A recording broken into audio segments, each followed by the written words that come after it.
ഏവർക്കും അച്ചായൻസ് ഫാമിലി കിച്ചണിലേക്ക് സ്വാഗതം. ഇന്ന് നമ്മൾ ഉണ്ടാക്കാൻ പോകുന്നത് ഒരു വെറൈറ്റി ചിക്കൻ ഫ്രൈ ആണ്. പാലൊഴിച്ച് ഫ്രൈ ചെയ്തെടുത്ത ചിക്കൻ ഫ്രൈ. ഇത് പലർക്കും ഒരു പുതിയ അനുഭവമായിരിക്കും. അപ്പോൾ നമുക്കിത് എങ്ങനെയാണ് ചെയ്യുന്നതെന്ന് ആദ്യം നോക്കാം. അതിൻ്റെ ഇടയിൽ നമുക്ക് അതിൻ്റെ ഡീറ്റെയിൽസ് പറയാം. അപ്പോൾ ആരെങ്കിലും ഈ ചാനൽ ആദ്യമായിട്ടാണ് കാണുന്നതെങ്കിൽ സബ്സ്ക്രൈബ് ചെയ്യുക, വീഡിയോ ഇഷ്ടപ്പെട്ടാൽ ലൈക്ക് ചെയ്യുക, ഷെയർ ചെയ്യുക.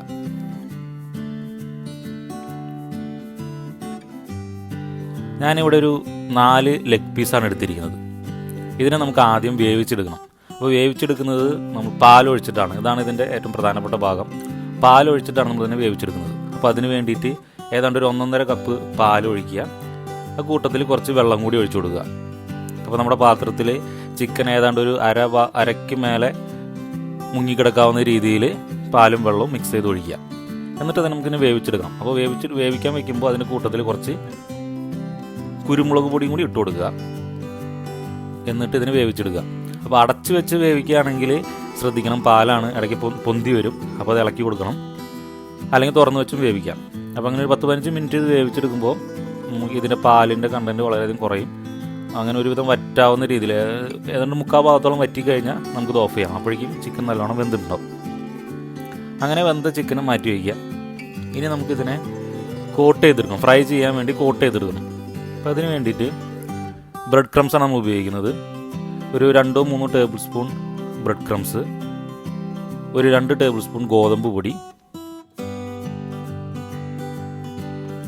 ആവശ്യത്തിന് ഉപ്പ്, ഒരു 1.5 ടീസ്പൂൺ മുളക് പൊടി, അത്രയും തന്നെ കുരുമുളക് പൊടി.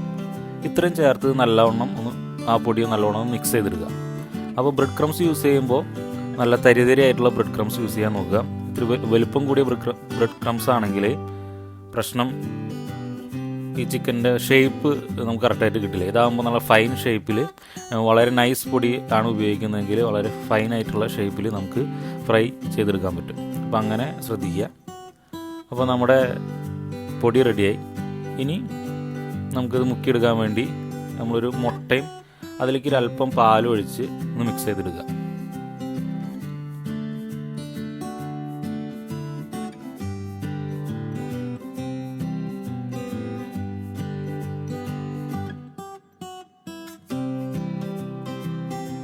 അതിനുശേഷം നമ്മൾ വേവിച്ചെടുത്ത ചിക്കൻ ഈ മുട്ടയിൽ മുക്കിയിട്ട് ഈ പൊടിയിൽ ഒന്ന് പുരട്ടിയെടുക്കുക. അപ്പോൾ നല്ലവണ്ണം മൊത്തം എല്ലാ ഭാഗവും നല്ലവണ്ണം ഒന്ന് പുരട്ടിയെടുക്കാൻ ശ്രദ്ധിക്കുക.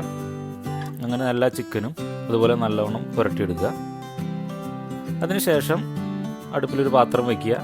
അതിലേക്ക് ചിക്കനും ഏതാണ്ട് ഒരു പകുതിയോളം മുങ്ങിയെടുക്കാവുന്ന രീതിയിൽ എണ്ണ ഒഴിച്ച് ഒരു ലോ ടു മീഡിയം ഫ്ലെയിമിൽ സെറ്റ് ചെയ്തിട്ട് ചിക്കൻ, ഈ പുരട്ടി വെച്ച ചിക്കൻ അതിലിട്ട് ഒന്ന് ഫ്രൈ ചെയ്തെടുക്കുക.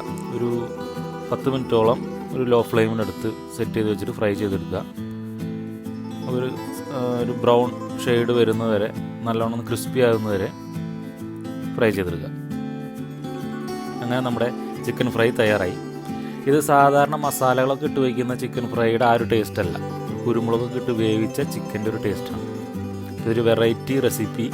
നിങ്ങളും ട്രൈ ചെയ്ത് നോക്കുക, ടേസ്റ്റ് ചെയ്ത് നോക്കുക, എന്നിട്ട് നിങ്ങളുടെ അഭിപ്രായങ്ങൾ അറിയിക്കുക. Thank you.